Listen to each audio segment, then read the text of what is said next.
Ladies and gentlemen, ATDF everything in that shelf presentation.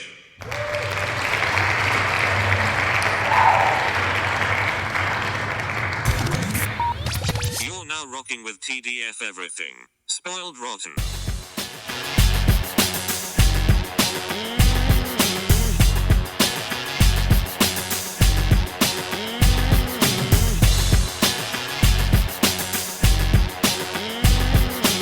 Spoiler alert. Welcome and welcome back, everybody. Hey. It's me, Daniel, And this is Ben on Spoiled Rotten. on that shelf. Boom. Well, you know what, guys? We're not going to stop getting cool guests. No. We are here with Rachel Ho, and I do want to say, like, just another very cool, accomplished person. I wanted to make sure I got this right. You are film editor at Exclaim, co-founder of the Asian Cut, regular contributor to POV/film and that shelf where we are on, and obviously the co-host of Contra Zoom Pod on that shelf. So thank you very much for taking time out of your schedule to speak with us about this movie. Yes, Thank you so welcome. much. Thank you for having me. Following up Bill is going to be tough, though. Bill's a tough act to follow, so we'll see. Yeah, I mean, I think you're gonna be up to the task. Having listened to everybody's podcast, I think this is still gonna be a very fun, very interesting episode. I like that. I told Bill I saw that little clip on Instagram. I said, Bill, you look like you're like filming from a cave. I was like, what's going on? He was like, I didn't know the video was gonna be on. I was like, oh, okay. So I tried to like brighten it up in here a little bit so I didn't also look like I was in a cave. No, that's on me. I should have been like, hey, and we're going to be using this video. Nah, it's more surprise. This is more fun this way. And yeah, also, I'm wearing a hat. I was aware of it while we were filming, but his thing went dark while we were recording, and I was like, it's too awkward to say something now. Mm-hmm. But it was properly lit before we like got into it. Yeah. I wonder if I'm gonna have that.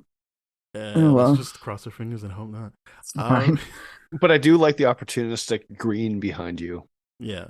I get a lot of comments about this green, and I quite like it. I like the green. I should put something.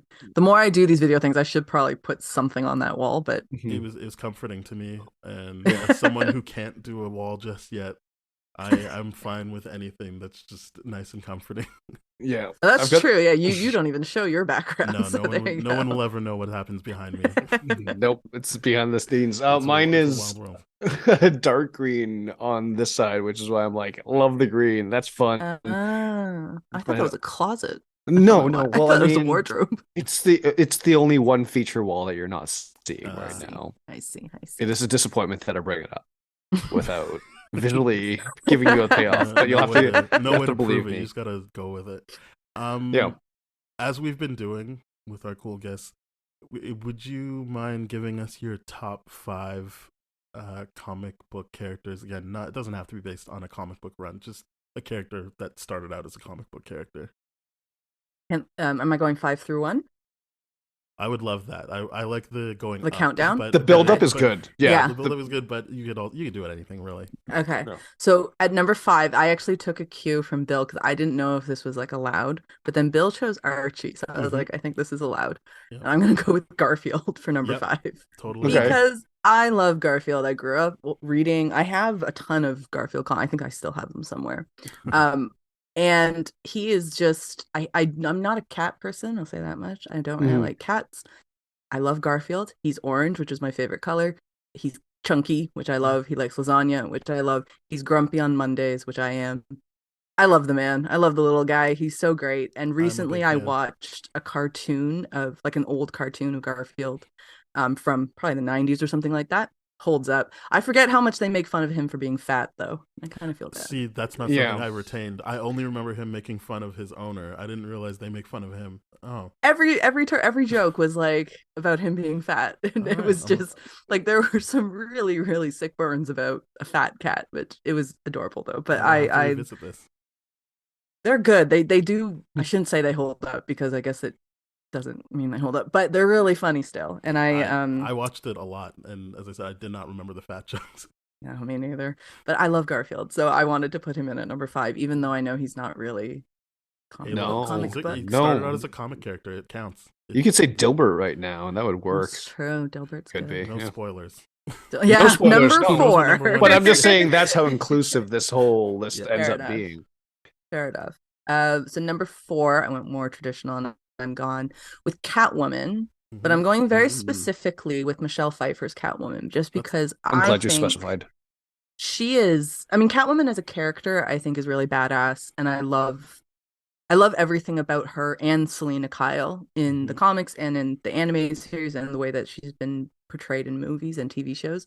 But I think Michelle Pfeiffer's portrayal is a head above everybody else, and that is no disrespect to them. It's just that's how good Michelle Pfeiffer is. It's a great performance. It is. So She's good. incredible.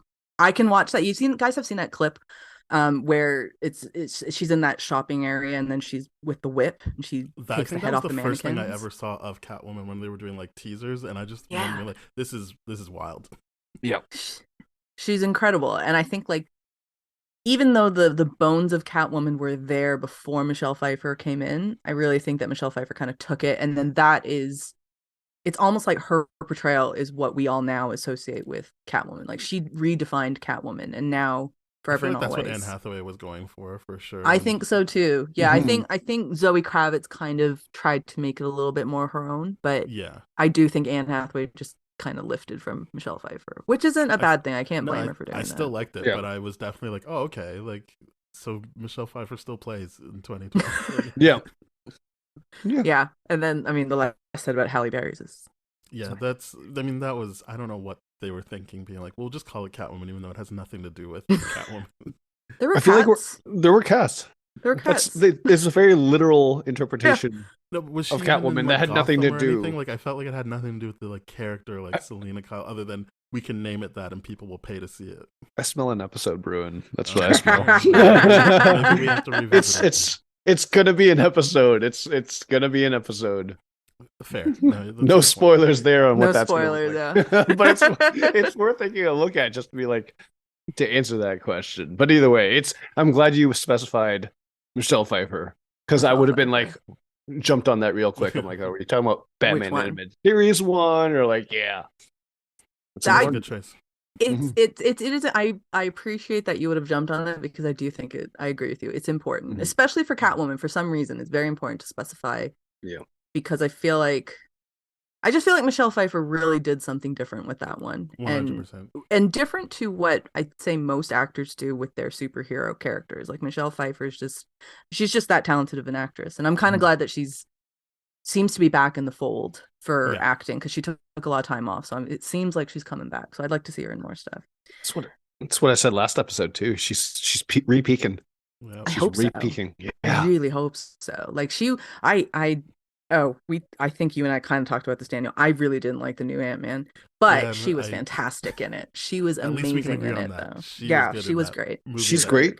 Her character is frustrating, though. It's frustrating. So frustrating. Her character is I love you in this, but I don't want you to be in this movie because you are better than this, Michelle. Fine. We don't have to talk about that. We don't need to bring that up. That is fair. We don't opinion shame here unless I go on a rant and black out. Well, 2 cats in a row, so I'm pretty excited about this. That is true. And I just said I'm not a cat person, which I'm really not. But I'm neither. Yeah, fair enough. I didn't even notice I did that. Okay, number 3, I'm going with Dr. Manhattan. And amazing.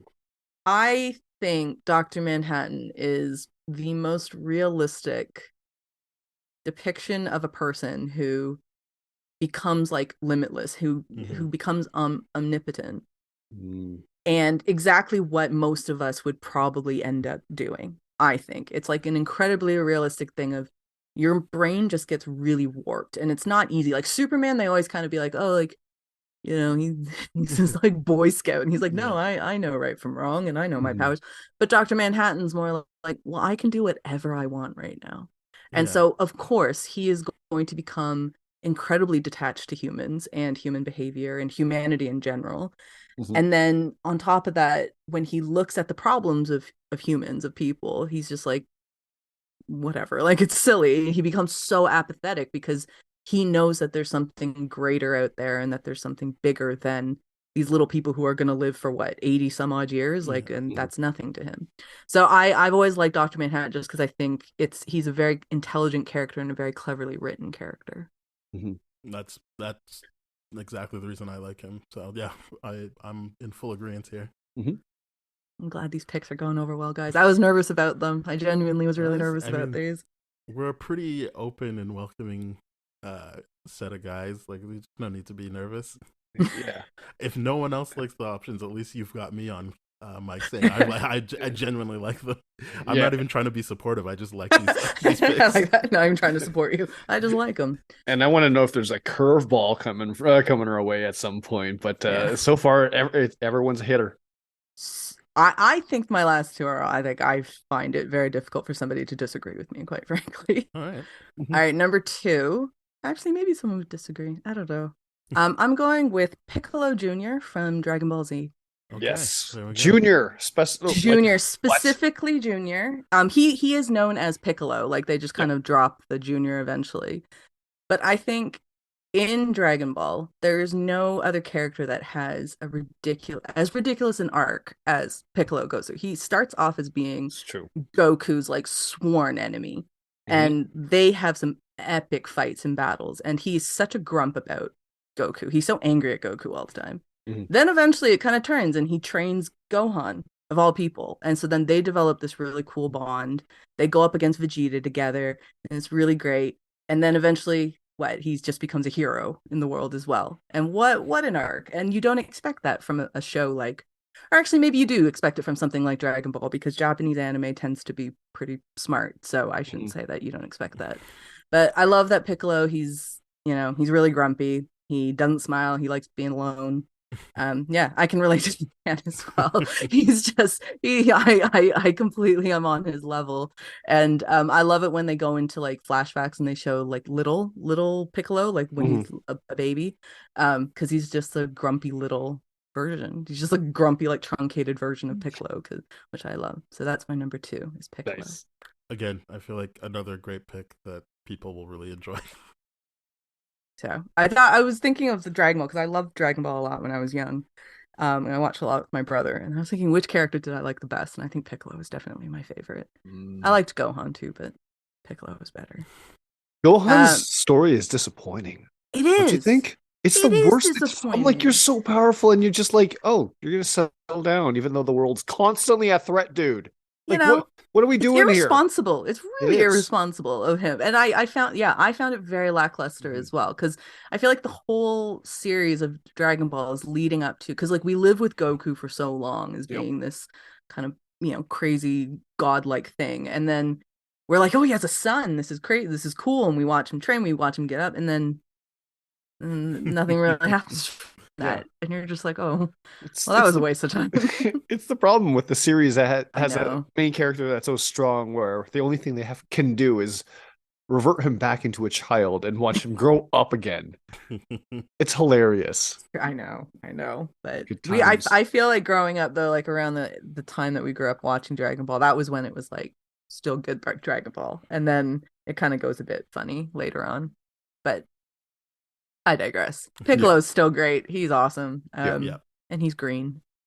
He's awesome. There you go. And okay, number 1, which is appropriate for the movie we're talking. I'm going simple, classic, and it's Batman. There's no better comic book. No better comic book character or hero to me, in my opinion, than Batman. He is the best. I love that he isn't actually super powered up, like he's just a rich white dude, and that says a lot. And I like all the gadgets. I think I've always been fun with even George Clooney. I don't mind, like, I know he's not the best at what he did with that one, but I think he's such a fun character for every movie that they do. He's just great because he's such a straight guy, and then so when you put the villains around him, then it kind of creates it makes Bruce Wayne seem more interesting. It makes Batman seem more interesting. So I like that he's a bit pliable in that sense. I just love the world that he lives in. I like that it's a dual character as well whenever actors go up against him. And also Batman the Animated Series is one of the best. So good. One of the best things that has ever been made. I completely agree about that. Just got in there and got its hooks in me. It's great. It's it- so I rewatch it every now and then, like just random Yeah. episodes. It is so good. Like it's not a show that you're like, oh, when I mean, we'll get into this with Batman Forever, but it's like when you watch something when you're a kid, you're like, this is the best thing ever. But as an adult, animated Batman series, that still holds up really, really nicely. I remember I did a rewatch where because I hadn't watched it in a while, and I was just like, "Hey, good for me as a kid for liking this," because I don't feel like it's that kid friendly. And this, not that it's not. scary, but it's just like the story is like, like there was a mystery, he solved it, and I'm like, wait, there's no like big action set piece or like funny gags. It's just pretty like adult in that sense Yeah. of storytelling, and I'm like, huh, all right. I'm glad this is going to be a great rewatch. It's And it really goes into the detective side, which a lot of Mhm. Batman stuff kind of didn't do that afterwards. Up until the most recent Batman, then it went back to the detective thing. But yeah, the animated series was very, very stuck in that idea of he's a bat detective. Yeah. Mhm. Is a lot of putting the flashlight in his mouth and going through files and looking things up.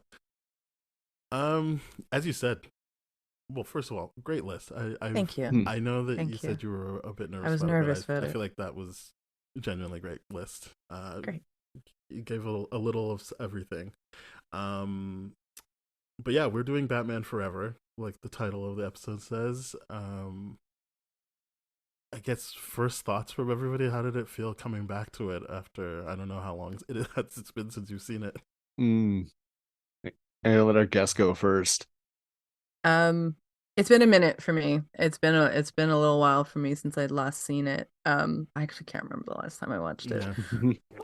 Yeah, look, it's stupid. It's such a stupid movie, but I love it so much. I love it. I think now as an adult watching it back, it's like I love it because it doesn't take itself seriously. And I think after all of the Batman stuff that we've seen, not just Batman, but just any comic book stuff that we've seen, it's so serious now. Things are a lot more serious in film than they ever used to be, I think. And then if I look at it in the context of all of the different Batmen, you go really dark with the Burton stuff. That is Yep. super, super, super dark Batman.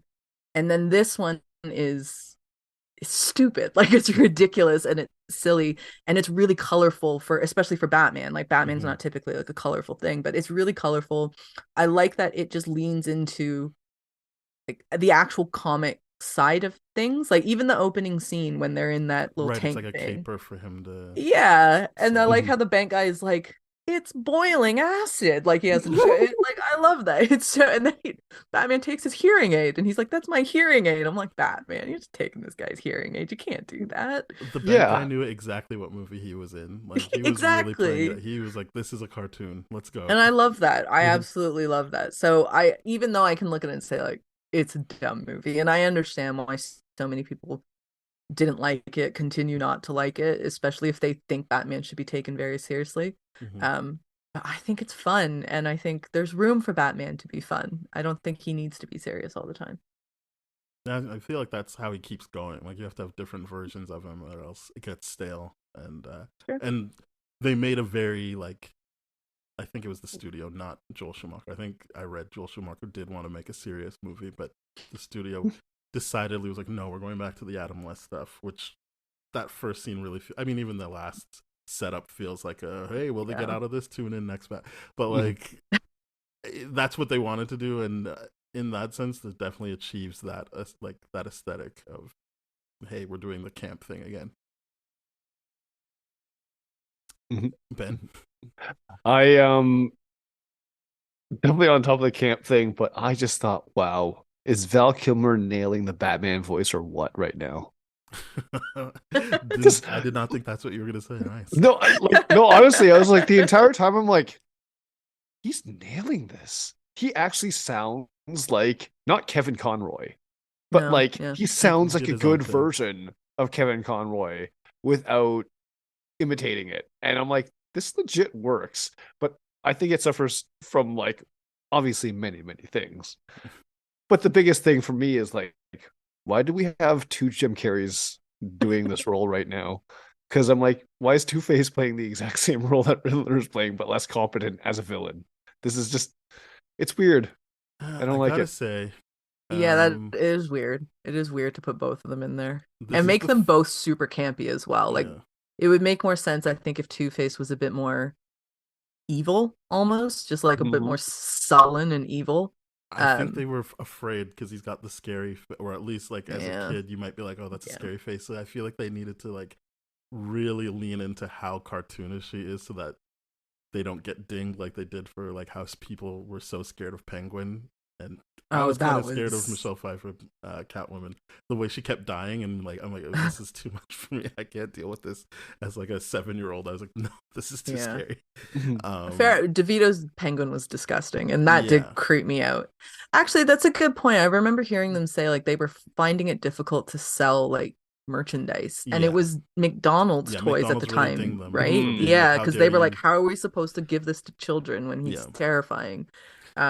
Those Yeah, were that legit makes sense. awesome Happy Meal toys. Oh, Like I I love They remember, were so good. yeah. And then looking at this one, I'm like, oh, it's like the toys are on screen now.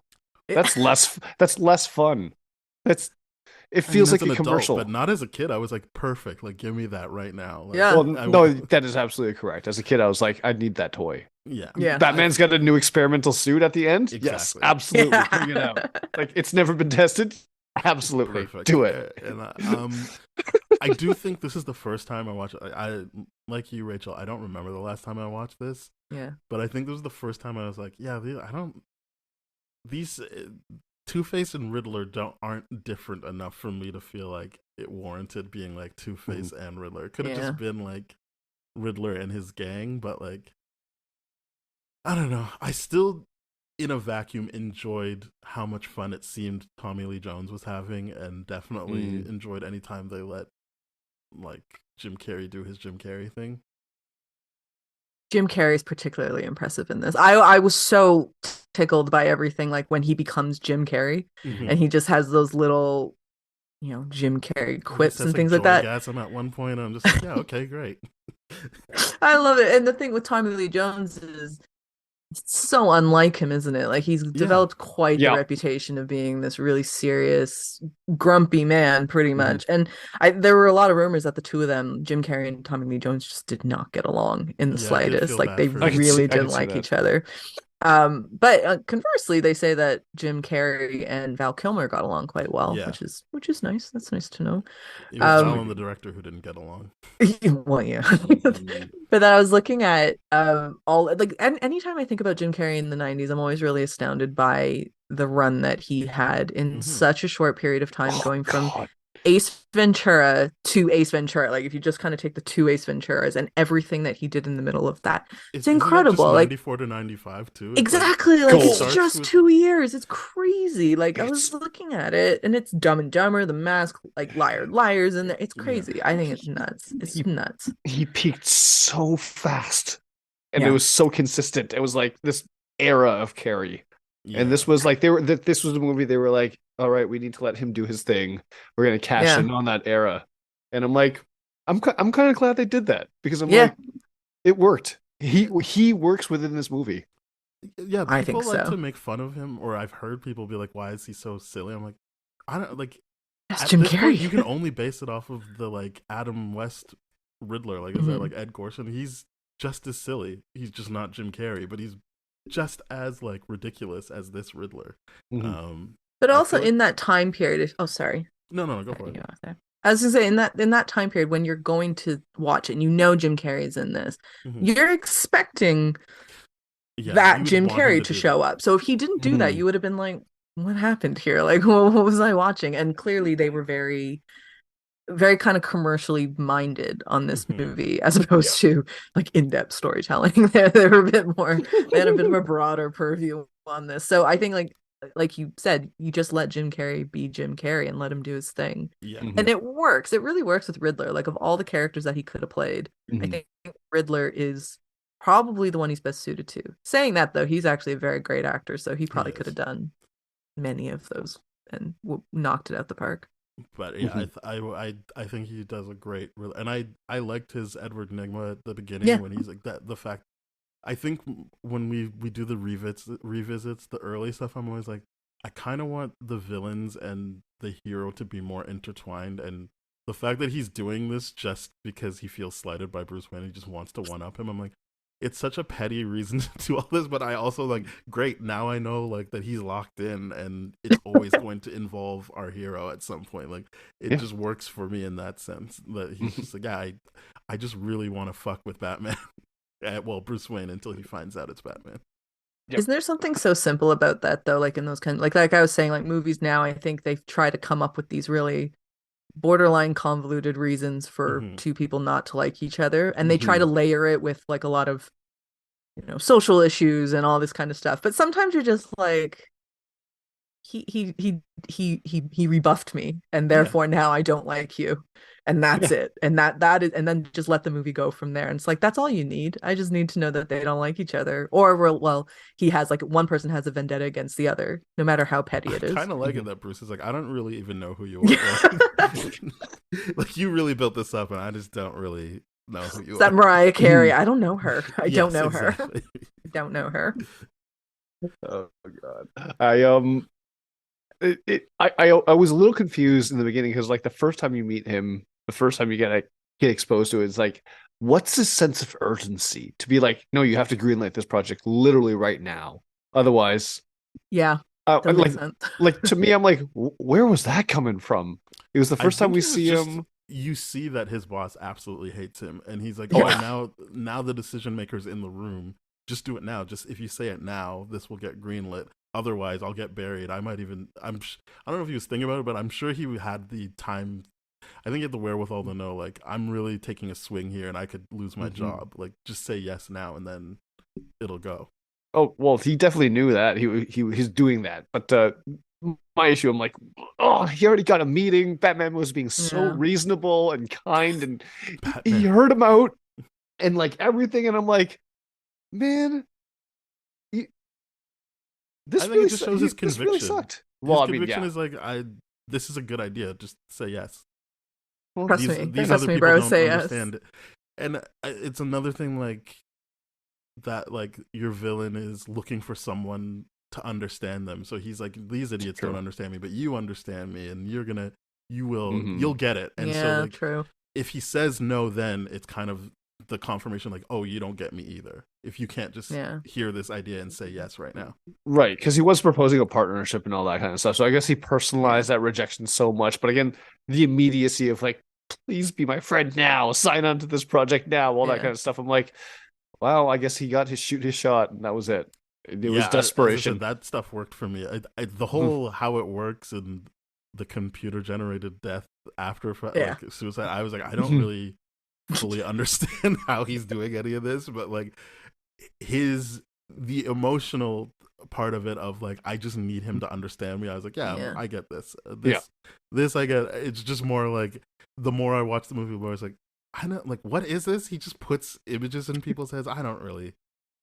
As a kid, I think it was just like, oh, he made 3D TV or something. I don't. And as an adult, I'm kind of like, I don't know why people are buying this. Like, it doesn't seem like a worthwhile thing to buy for your home. Like, whatever you think of gets projected back at you. Like, who cares?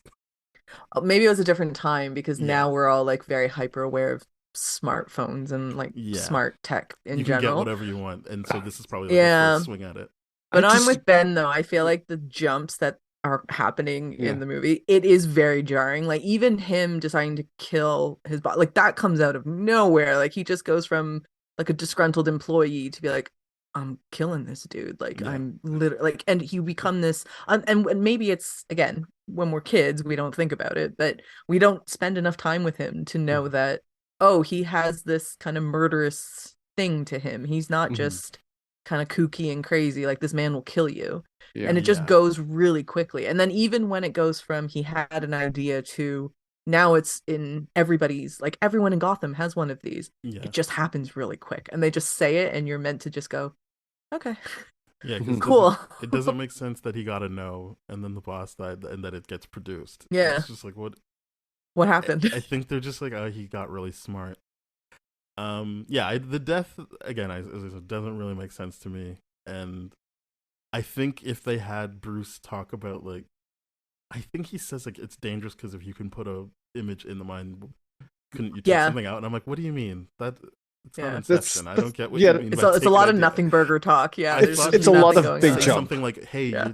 that's too dangerous," and then Yeah, as a kid you can be like, "Oh, okay, he's just a dangerous guy," because yeah. Bruce Wayne said he's dangerous. But like, Isn't there something nice about that? Like, it's literally was made for kids to just be like, who cares? Just yes, make it, yeah. and kids will watch it, and kids will understand it because they'll just be like, yeah, no, that totally makes sense. Because I remember watching it as a kid, being like, I get it. This is Yes. super, super dangerous, Riddler. And like, but obviously you look back and go, why? What are you talking about? But it doesn't matter because when you're a child, maybe you just fill in the blanks a little bit more when you're a kid. Like our I imaginations just are just so running a wanted bit to like more. this movie that I 100% like you was just like, yeah, okay, Whatever. got it. He can't be trusted. He's the bad guy. Got it. Like, That line though that you just said, Daniel, that has like one of my favorite gags from Jim Carrey when Val Kilmer or Bruce Wayne puts his glasses on, and then he takes his glasses out and puts them on to like match him, and then when he takes his glasses off, then Riddler feels the need to take them off too. I'm like, that's such a Jim Carrey I love little that. moment that like maybe wasn't it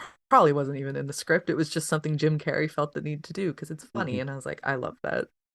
Yeah, yeah. I like the through line is that his insecurity carries him through the whole thing to be like, Yeah. see, I'm better than you now. I'm like, yep. And you said this, Daniel, his pettiness. Just the Yeah. it's a petty I'm guy. just on that pettiness train. I'm like, let's go. He befriends, he makes some bad friends along the way, and he gets himself into trouble. So And then he puts the mole on his face, which I love. Like, Yeah. Batman was giving him shit. He's like, "Just tell me how my mole looks." yes, the mole. Yeah. Again, such a Jim Carrey thing. Like it's just that's exactly what you think. But then are we all saying that like you could completely have removed Tommy Lee Jones from this and Yeah. the movie would have been just as enjoyable don't- to an extent? Other than The he end, kills- obviously, there's he the thing. kills Robin's parents, and Right, brother. right. Yeah. As I said, that could have just been one of Riddler's goons.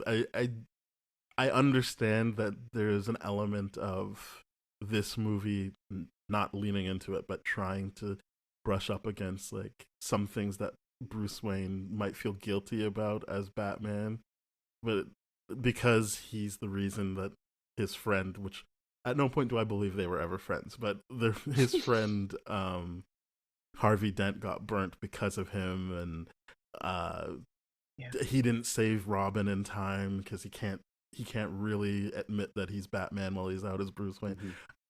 I'm not saying the movie did a good job, but I think that's what they were going for. Like, I can always hear those interviews where like, well, we knew this villain would really draw this part out in our hero, and I feel like that's how you start with Two-Face, is like he's someone who has embraced both sides, and Batman throughout this movie is supposed to learn how to embrace both sides, but you don't need him. It really is the Riddler show. Yeah, it's totally the Riddler show. It's the only reason he's there is like the first few heists. It's just showing him was like, yeah, this is what he's doing. He's trying to kill Batman. These are his motives. Cool, and he's not successful. So yeah, it makes sense that there's a team up, and that's literally it. I'm like, I mean, okay. When I was watching it, this was the first. I think this was the first time I was like, why are they even working together? Like, I know like, there's no reason for them to be working together you at said all. It makes sense that they team up, and I'm like, I didn't feel that this time. This time I was just like, I don't know why they're in the same room ever. Like, they don't need. Their purposes are so at odds in terms of him just wanting to rob banks and Riddler wanting to be this like public facing like they're not good for each other's agendas. So I was just like, why are they, like, I don't get why they're together other than it's too hard to have them be separate throughout the movie.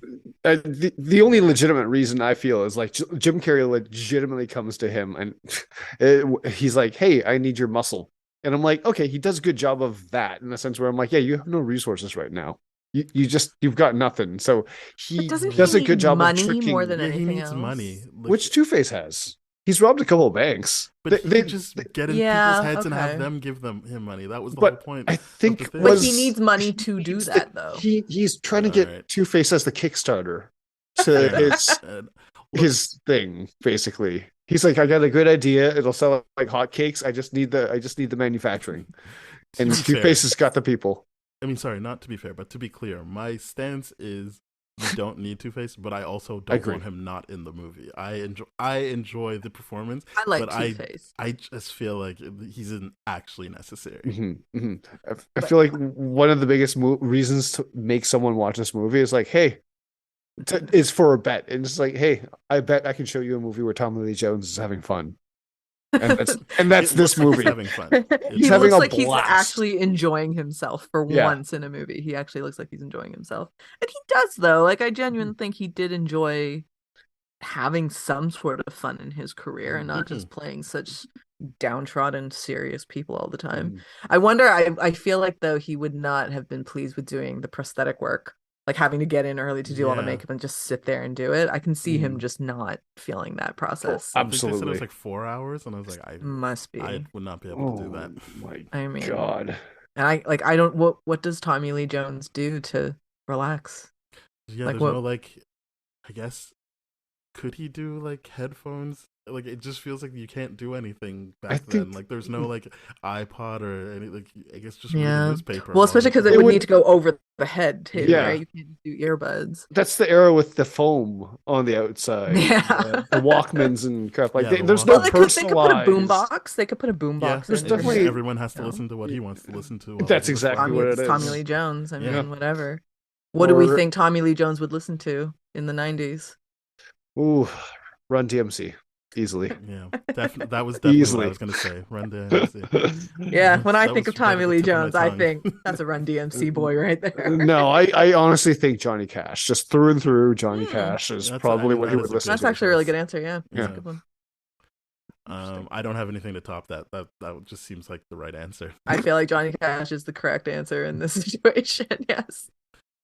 You get a typecast actor, you get a typecast answer. Unless he True. wanted to really get into like character as this cartoon, and he just listened to like Looney Tunes music the whole time.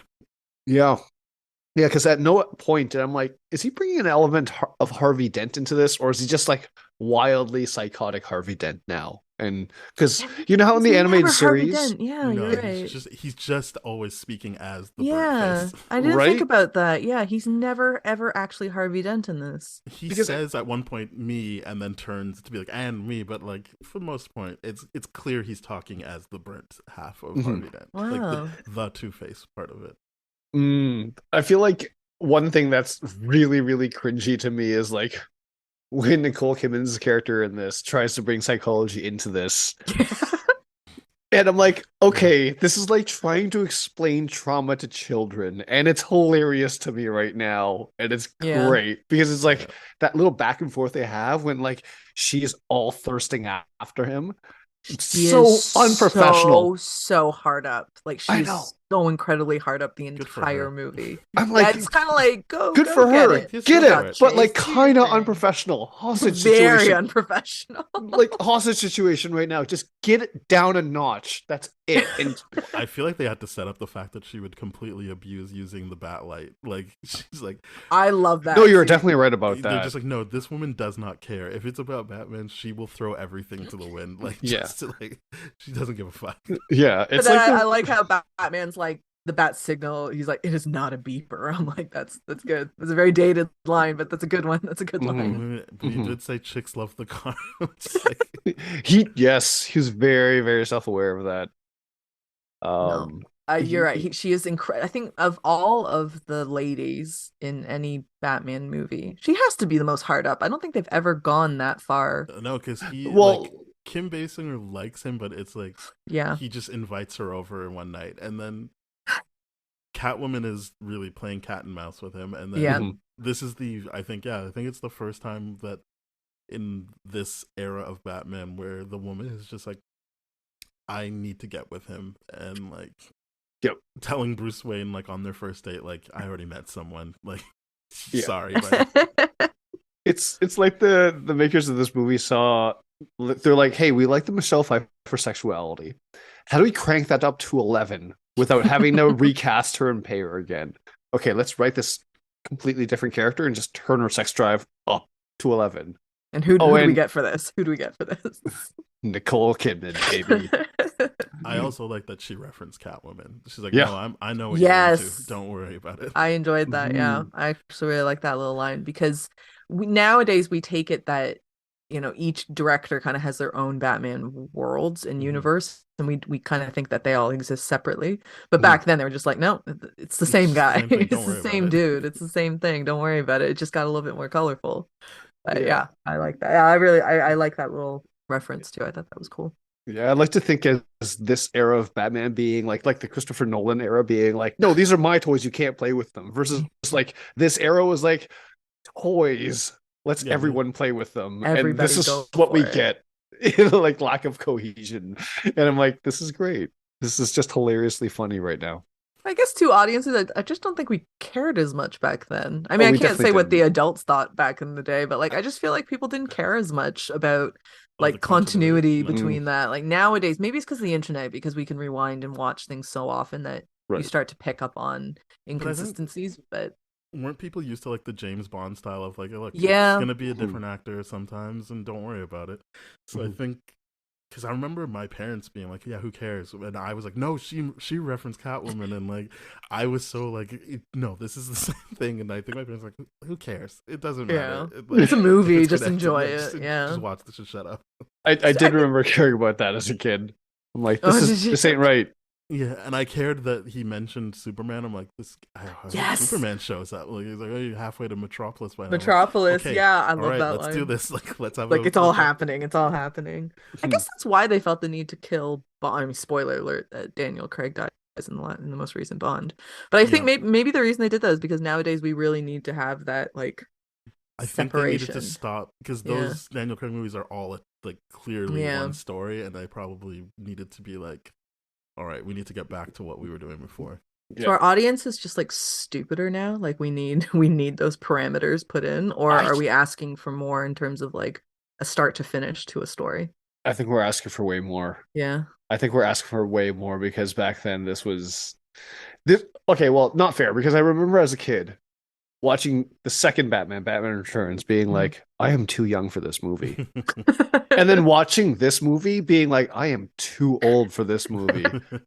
And that was not a lot of time between movies. So it was just Wasn't like yeah. it was just like the tonal change. I'm like, they really, really did a U-turn toward the end. And was this my biggest question, Daniel, to you was because I know you know a lot about this stuff. Was this meant to be the third in the trilogy? Like, was it Mhm. meant to be like the Two-Face and all this kind of stuff with it? Well, that's a whole other awkward thing of Mhm. them trying to get rid of all the black people because it Well, was like that's Marlon Wayans was cast as Robin.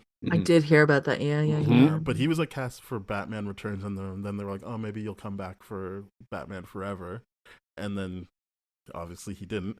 And then Billy D. Williams was supposed to be Harvey Mhm. Dent from the first movie, and he only signed up because he knew in the comics that would lead to Two-Face, and they were like, there's no chance we're doing a black or Two-Face. And so there is, and I think I mean, who knows? All these things can be spun a different way, but it seems like all of that was part of the reasons why Tim Burton never came back. He said if you get like, there's a certain set of Blu-rays you can get for these 4 Batman movies where like each director gets to do their commentaries. And while he's doing Batman Returns, he's talking about these casting choices he's trying to make. And he's like, after a while, like they started having meetings without me, and I was like, oh, I'm not doing the third movie, I guess. Like, and like, Mm. who knows if that's actually how it went about? But that is how he presented it. That it was kind of like, oh, they're not gonna let me do another movie. And Right. Wow. there was talk of like how he was trying to be like, well, obviously Billy D will come back, and we've got Marlon to do Robin, and they were like, absolutely not. That's not Mhm. happening in this movie. We need to make money.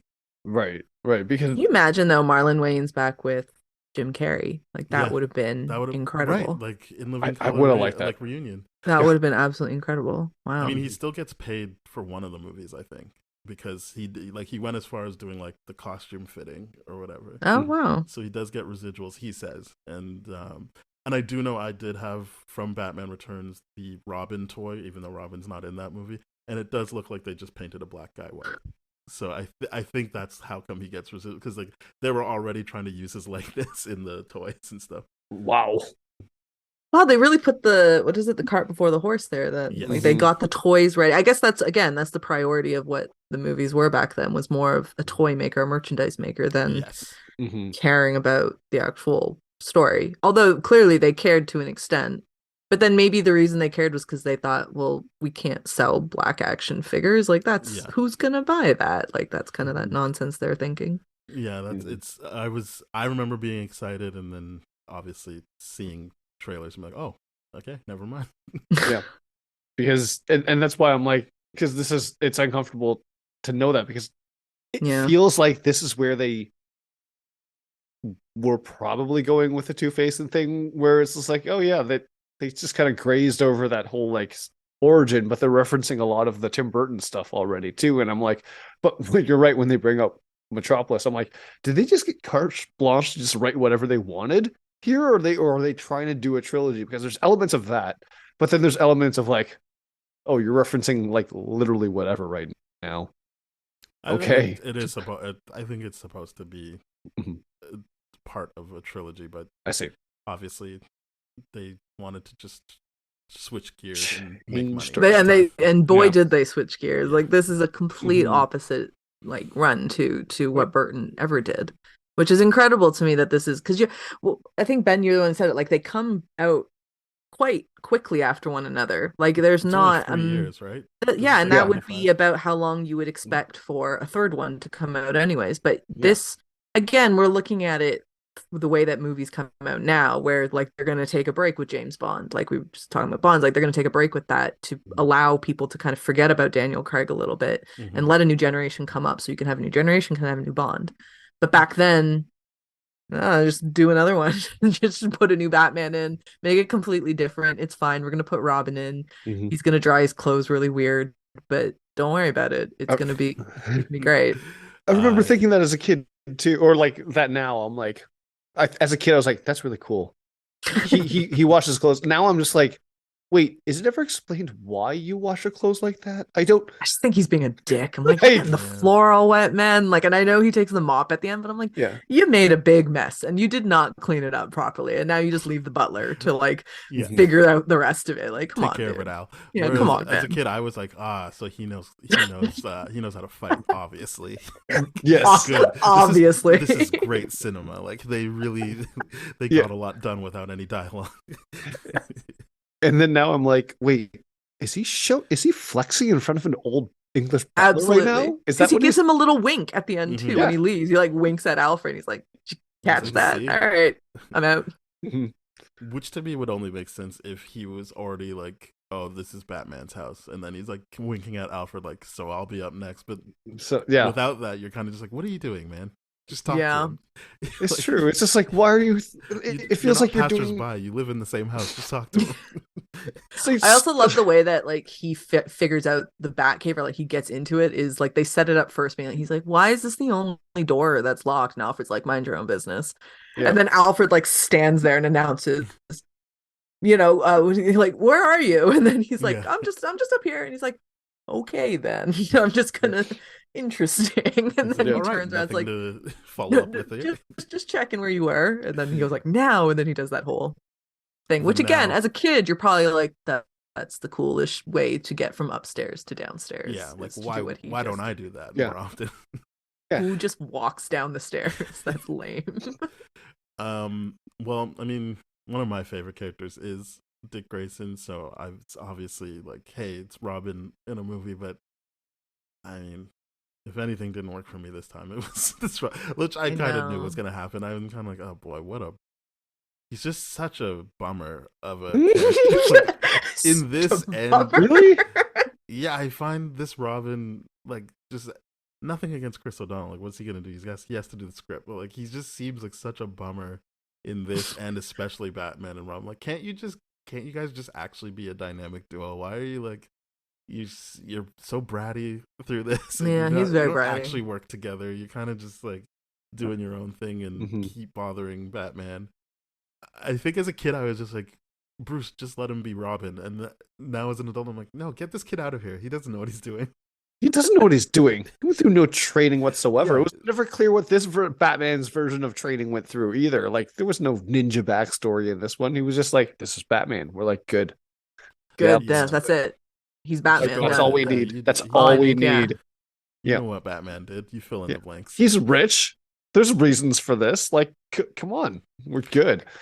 That's one thing in all of the Batman movies when they keep feeling the need to redo the origin story. I'm like, why? I understand Chris Nolan's to an extent because the whole Mhm. movie is like it is a different take that I don't think that unless you read the comics you don't really know that story of Batman. I don't think if you just watch the Mhm. movies and the TV show. Mhm. But otherwise, I'm like, why do we keep rehashing what happened to Batman? Like we know this at this point, and even if you're a young kid, it's just one of those things that you kind of grow up knowing, yeah, like Batman's parents got shot. I Like I don't know. It's just kind of one of those things that is a known fact. So why do we keep rehashing it? And why don't we just say he's just Batman? We get over the origin stuff. He's just Batman. We get it. Yeah. I don't have an answer for that. I think moving forward, it looks like well, actually, who knows with the James Gunn DC Who if they're knows? going to do another thing, but they're if probably starting going with, to. no, because they're Yeah. starting with Damian Wayne, so they can't really True. commit to doing another origin story because he has to be way past that. They So I think that's just announced. going to be the sorry. I was gonna say, have they announced like if there is going to be a new Batman coming in? I know Keaton's in the Flash, but like other than that, have they announced like this person's going to take over Batman? Because Ben Affleck's not going to do it. No. They're probably not going to until after the Flash is out. I mean, with Yeah, all the true. marketing they're doing right now. Yeah. It would be kind of stupid to be like, oh, by the way, this new guy, so don't worry about the Flash. Like, Oh, he's 100%. Well, I mean, that's what they did to inconsequential. Shazam. Yeah. They were like, Yeah. no That's one cares true. about this. I mean, all they need to do right now is tell us who Superman is, and we'll be talking about that for months. So, Yeah. like, Yeah. they could play the Batman thing close to their chest for a long, long time, and still That's have a true. lot to keep us busy with. Yeah, But, you guys are particularly this type of podcast. You guys are going to be busy with all the DC stuff. Oh yeah, we're jumping all on top of it for sure. I'm excited for it because I'm just like, and don't get me It's wrong, something this is new. this It's is something DC new, content I still enjoy. And I to speak to your point earlier about the Christopher Nolan thing, I'm like, this is the prepubescent teenage years of where they're trying to introduce more psychology into movies, but Yeah. they're like beating you over the head with it, where they're like, here's what we're trying to do. You get it? You get it? Versus Nolan's just like, no, we're gonna trust that they get it. And I'm like, yeah, I like that. That works a lot better. I mean, you saying that, I just realized there's like a great parallel between Nolan's Dark Knight and Batman Forever, where they've got the two ships and you got to make a choice. And then in this one, they got the two cages, they got to make a choice. So I'm feeling Nolan Chris Nolan is a Batman Forever fan, is what I'm trying to say here. Well, Clearly. he pulled a lot. Like I feel like He did. this isn't me saying I don't like these movies, but like even a lot of his Joker stuff, like in Yeah. Dark Knight, is like the original Joker, like when Joker in '89 is like standing there while Batman shoots at him from the airplane, and then Mhm. in this one Batman's on a motorcycle shooting at Joker, and I'm just like, yeah, like he's borrowing from like almost every one of these movies in his movies, so like, Mhm. they're elevated, but they still are grounded in the stuff that we make fun of now. Absolutely. Yeah, Absolutely definitely. it is. It's just like, oh, this is what it's gonna be like with IMAX lens now. Yeah. that's what it is. It's It's basically just like it- it's gonna look real good and really big on a huge screen. yeah, and we're not going Art Deco anymore, baby. This is just No, it's modern just day Chicago. Chicago. Yeah. This is Yeah. this is Gotham, baby. It's Chicago. and Oh, it's that's like it. that he doesn't even hide that. It's just it's Chicago. That's all. works. Don't worry. It does work. That's the thing that's It incredible about it Mhm. is like you don't need to build this kind of zany Gotham world or like a dark Gotham. You literally just take Chicago, which I probably says more about Chicago than anything else, to be Yeah. honest. Like Mhm. Yeah, where can we make people believe that it's just a shitty, hopeless place? But I do I've been to a city called Chicago, and I Yeah. think that could be really good. But I do like how they built the city's infrastructure into the actual movie there, in the sense where it's like, yeah, no, that makes sense for that streetcar line. That okay, yeah, I can see that. Yeah. Actually lifted so many direct things, but it's just it is Chicago versus this is like, nope, this is Art Deco city. This Gotham is super blue. Like it's just so blue everywhere they turn when they're up on the rooftop with the bat signal. It's Mhm. so blue. I'm like, what? How do you get that kind of blue for that long? You could say it's dusk, but dusk comes and goes pretty quickly. And Yeah. I'm like, this is not dusk. So why is Gotham blue all the time? Something tells me someone was like, it just looks cool. Let's do it. I mean, Yeah. I actually do think it looks pretty cool. Like, I won't lie. I think it looks pretty cool. Really, I feel like it had more to do with the idea of like they didn't know how to make a dark character from previous transition into a very Maybe. comic booky like this. So they're like, oh, the darkest on the happy spectrum is blue, I guess, instead of might have instead been a of gray conversation, or who knows? black. Like I wonder too if they wanted to be like, we need to be able to see Batman still. And they're like, we can't, like, how are we gonna light this thing? They're just like, Yeah. just make it blue. Just make it blue, it's fine. Like it's, and then they do the neon, is it the neon paint that they Right. give to all Oh, those guys? yeah. I actually really like that. I think I it looks love that pretty effect. sick. Yeah, Yeah. I enjoyed that. that I effect also is like how they awesome. continue that idea of like once Batman is there, he doesn't even have to do anything. Batman just No, they're like, stands oh, there. the real Batman's here. And Never they're like, mind. shit, Right. and they all run away. Like Mhm. I always like that anytime a Batman movie uses that trope of just saying like all you need is him to stand there and Mhm. people run away. Yeah. They even, I mean, they did it in the last Batman too. They're just like, oh, it's Yeah. Batman. People are like, oh, it's him. It's only the people who somehow didn't know who he was that were Yeah. like, oh, I can take him. I think we got a chance here. It's fine. Yeah. Although to be fair, the latest one, he is still like young and Yes. kind of coming into his He's own. only doing the second year in that one, but Yeah. Yeah. yeah, I do. You know what? I said Robin was a bummer, but I do like his neon. That's a paint great fight. word to describe him though in this. I just like that.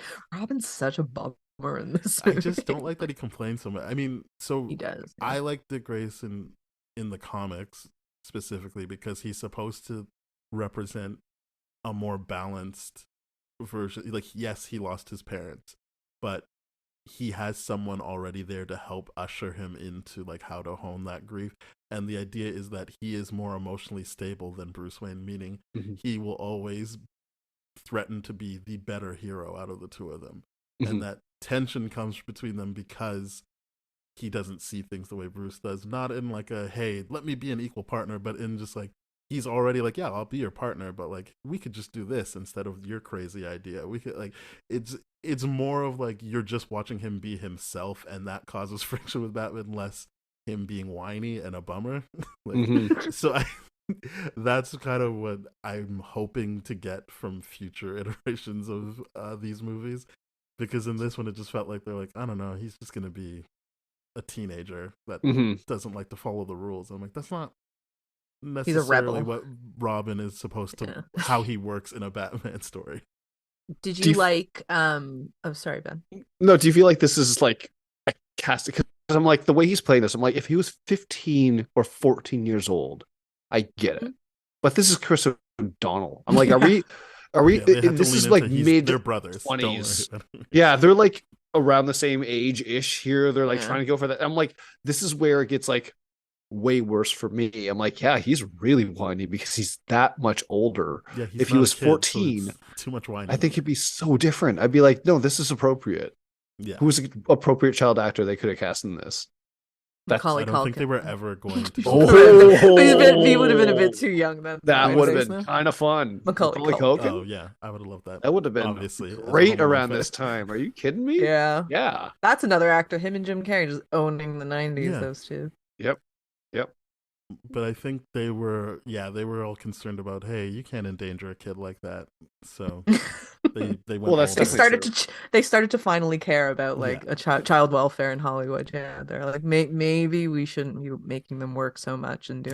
Actually, no, that's not true. Macaulay Culkin, he tells all Oh, those yeah. stories about No. like Oh, the this way that wasn't he for the was- actor's sake. This was for the in-world kid Mhm, that they were mhm. worried about, not the actual actor. Did you like Joseph Gordon-Levitt? Even though I know that it didn't really materialize into anything really, to be honest. But think- like, did you like that where they were going with that? Well, I mean, I like the reference to the Tim Drake storyline that like Mhm. there is a Robin who figures out who Batman is. So really just let them slide on the whole. Oh, it's because you smiled a certain way. Like there was a bit more that went into it than just hey, you smile a certain way. But I did like that they're like, okay, they're acknowledging that the more he goes on, there are people out there that recognize a pattern and are like, hey, I think Bruce Wayne is Batman, and that not all of them are villains. So like I liked that part of it, but I was also kind of like, I went into that movie being like, honestly, if they replace like Bruce Wayne as Batman, I'm gonna lose it. And then they did. So I was just like, this movie did not work for me. I did hear that you like the movie, and so I'm not here to bash it. I just, as a joke, I bash it. But I don't hate it as much as I don't mind it. I think it's I mean, it's not the best. It's not the best of the no, three, it's not the best of the certainly. three, but like But I don't think it's as bad as people. I mean, because like The Dark Knight's a tough movie to follow up. You To can't be follow that. That's a really difficult movie to follow up, and it kind of almost feels like even Nolan was like, "It doesn't matter what I do. It's not. I'm not going to win here. So let's just finish this off so I can go do something else." And yeah. My only thing was, it seemed like a weird representation of Bruce Wayne as Batman. But the idea that you start the movie and he's given up, and I'm like, well, that. And I'm not saying there's only one way to write Batman, as we said. You have very un-Bruce Wayne, though. For me, the whole point of me liking Batman as much as I do is that it is Bruce Wayne and that he never gives up. And so if you start the movie with he gave up, I'm like, all right. And that, to me, he can have a Bat family. Like, that's always cool for me because that is what I see, that he's constantly trying to have like a father figure, a brother figure, a son figure. That is what he's trying to build back the family he lost. But like to be like, you just do it. I don't need to do it anymore. I was like, no, doesn't. But in the context of the trilogy, that makes sense because he said it was always just going to be temporary and that he was always looking for the successor. So I can't fault the movie on that. It's just for my personal taste, I would rather Bruce Wayne not give up being Batman. I mean, maybe if they had continued on, which I don't think there was ever a plan really to continue on, but maybe like they set it up kind of that way, like, oh, maybe there will continue on with Dick Grayson, right? Like they kind of hint to that. I wonder then if at some point Bruce could have come back.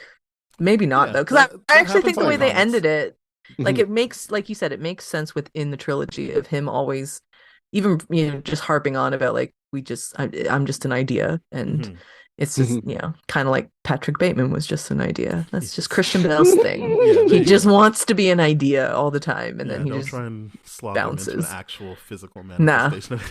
He's just an idea.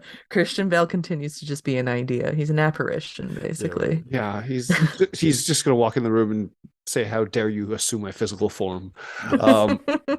But my biggest issue with that movie is where they gave me the most interesting version of Bane ever. I was all along for the Bane ride, and then nope, we're gonna U-turn right at the end. He's still just someone's, he's being controlled by someone else. He doesn't have a plan of his own. He's in cahoots. He is executing his plan. He's executing his plan, but it's like, okay, you get this part of the plan versus we have this big scheme plan that we're trying to do. I think people miss what's happening with Bane there. It's not that he is following through on someone else's plan. That is his plan. Yes. It's just his plan involves this weird love of his life / person he protected as a child. Like kind of being able to be the figurehead of it because of who her father is, but that is his plan that he is executing.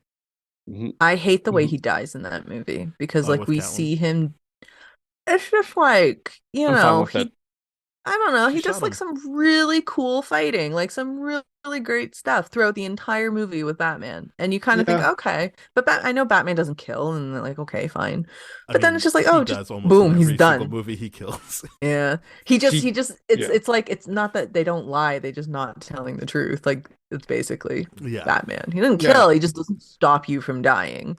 But yes, that is the Nolan Batman. He's like, I don't have to save you, like I don't have to kill you, but they do say that way. But I just like, it was just so anticlimactic to me that you build up this guy who, like, I love that, like that fight scene Tom Hardy with Bane. Him. I think he's incredible. Then he just goes out with like not one shot, but like, I get it, it's a very powerful shot. But I'm like, come on. But I mean, I feel like in the context of this movie, I'm like, and that the universe they set up, I was like, okay, yeah, I understand why Batman would give up. They go to the lengths of showing you this is the medical crap that he's been through and all this kind of stuff. They kind of go like, if I could retire, I'm like, okay, I get that. I don't like it, but it makes sense within this. I don't like it, but it's just the idea of, oh, give me a better, like, okay, then don't make it so fallible where he just it sucks. It sucks. It really does. Fair enough. I think we got there with you. Yeah. Your true opinion. No, I know it's just the Bane thing. I'm there for Bane, and that's it. That's how I feel. Tom about Hardy's that a great Bane. He's a Oh, great. yeah. Bane. He's great Bane. Coming back to this we're gonna one, have to wait another movie for Bane to show up in the Joel Schumacher verse. Oh, I mean, boy, do we have a lot? Drew Barrymore to talk about and Bane. Debbie Mazar are in this movie. Yeah. Right, we haven't talked about them. Drew Barrymore is they're both incredible. Like I love that kind of.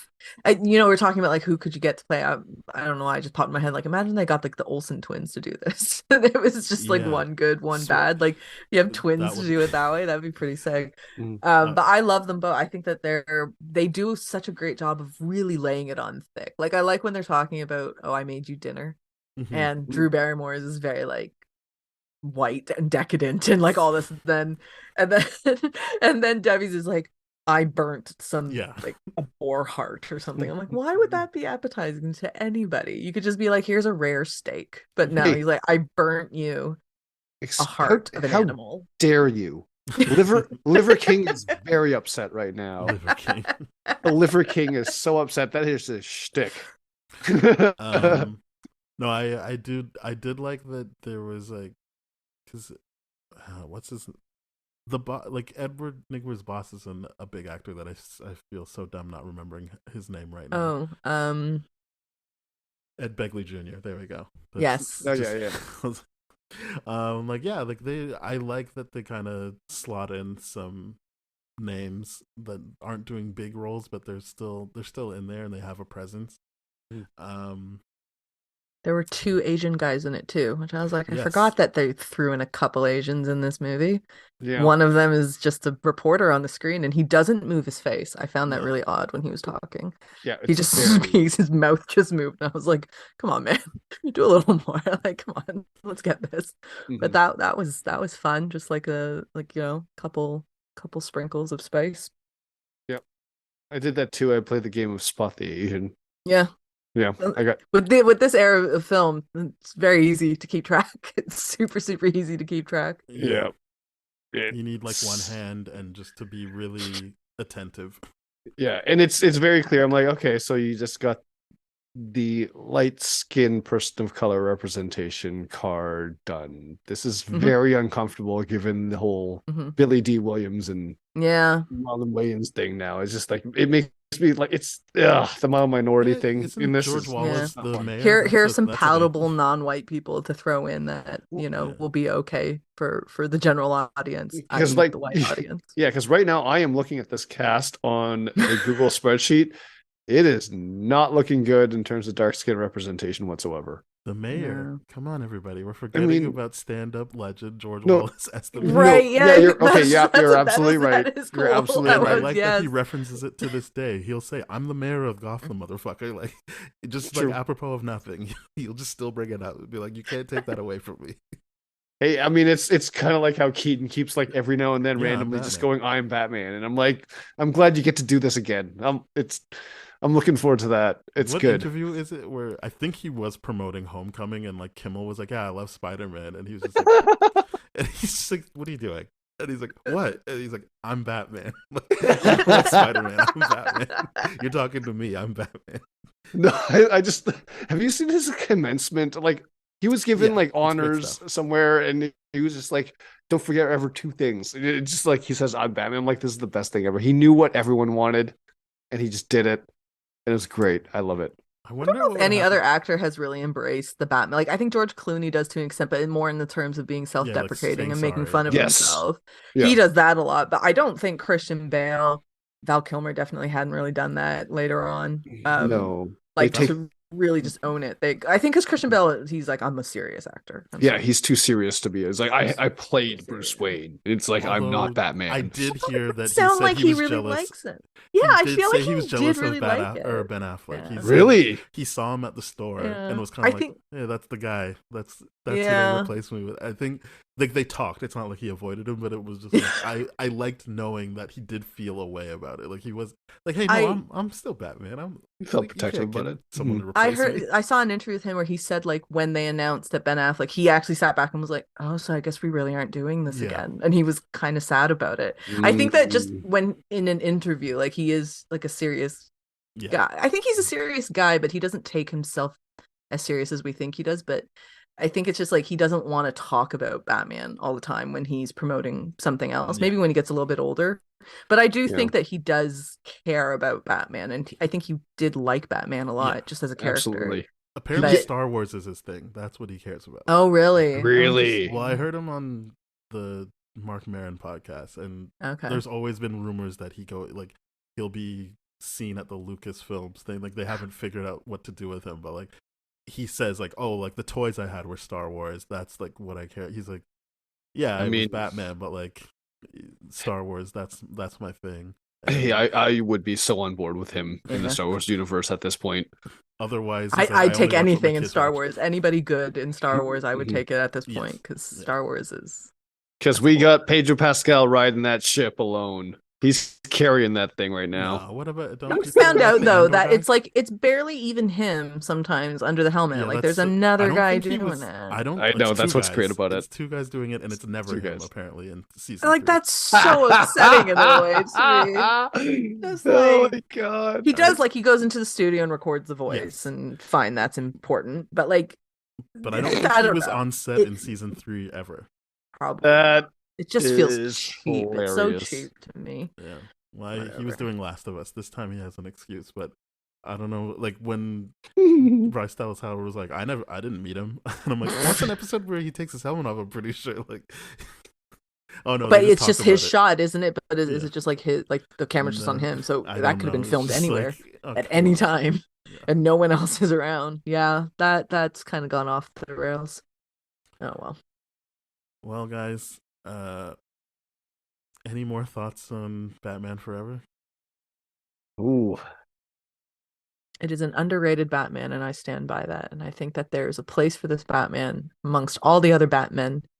And I agree. actually think we didn't really talk about that. I actually think Val Kilmer. Or no, sorry, Ben, you did.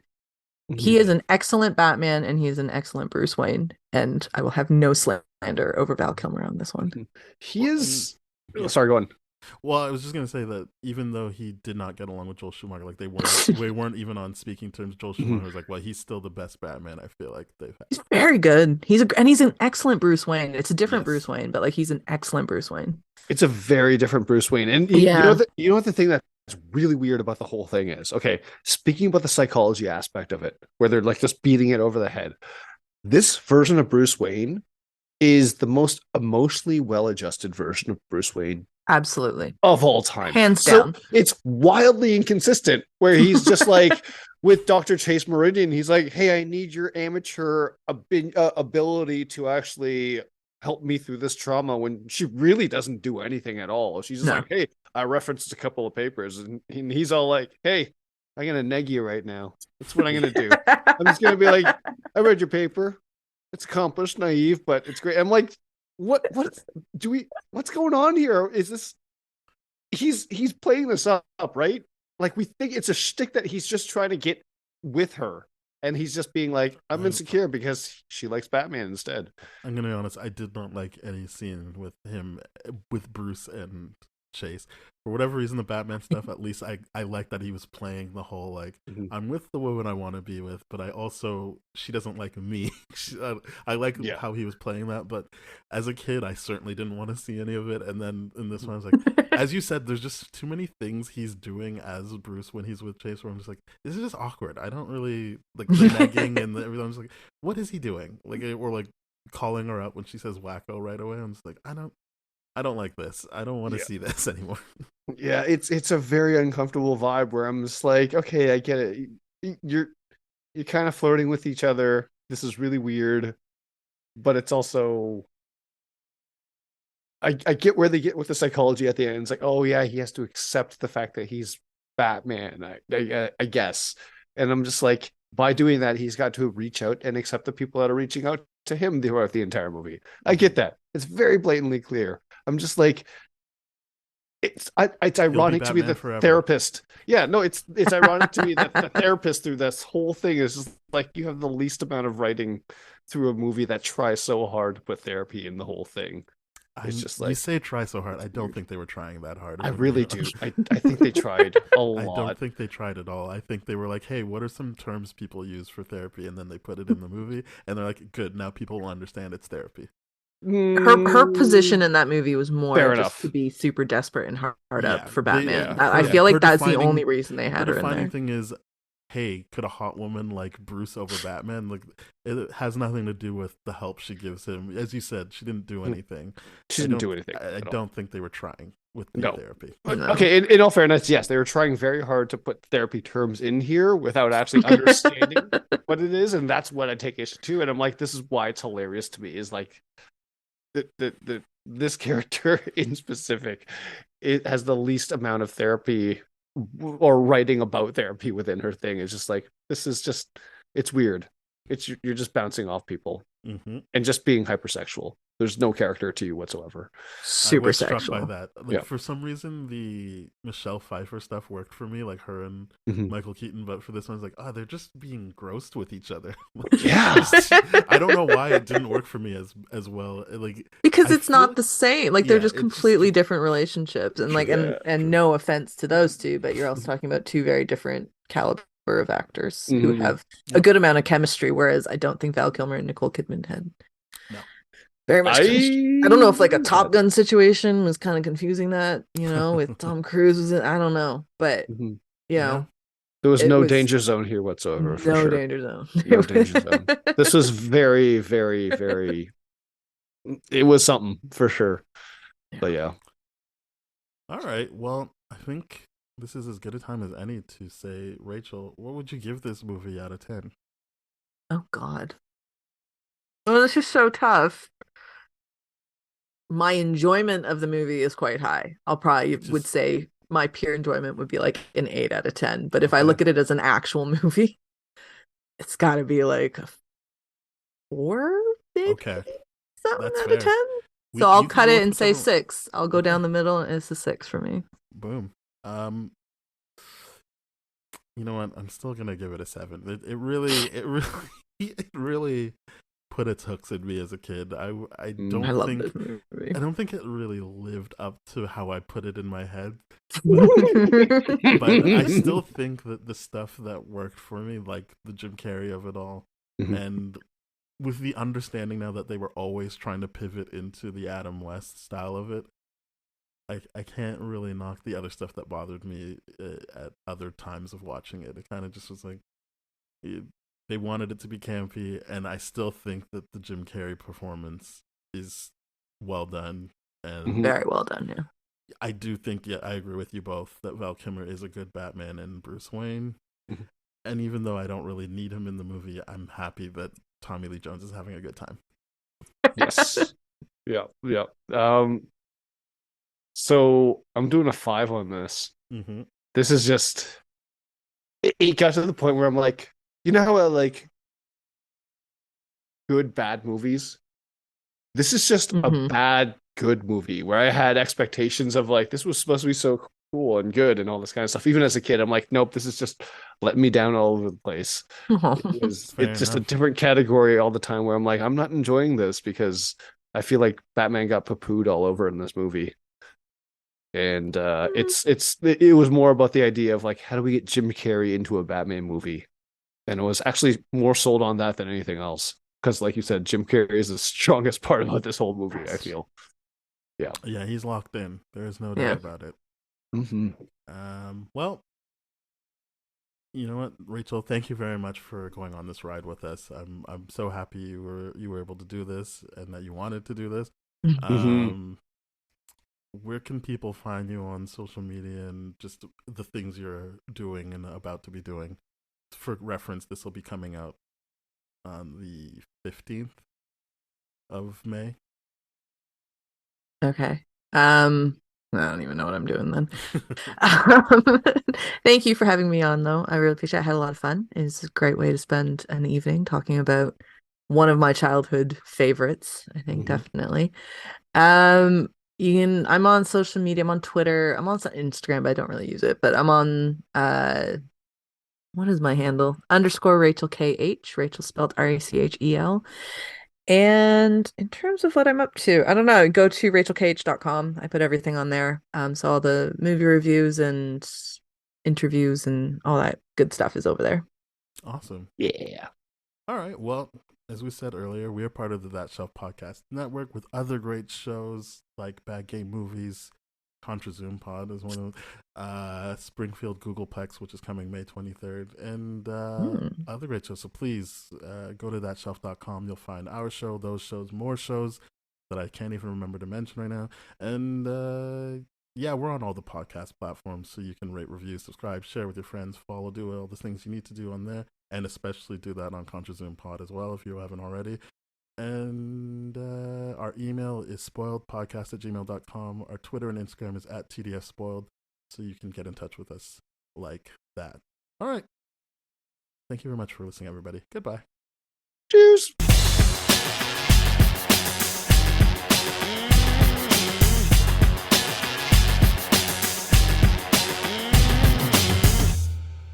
This has been a TDF Everything production, brah.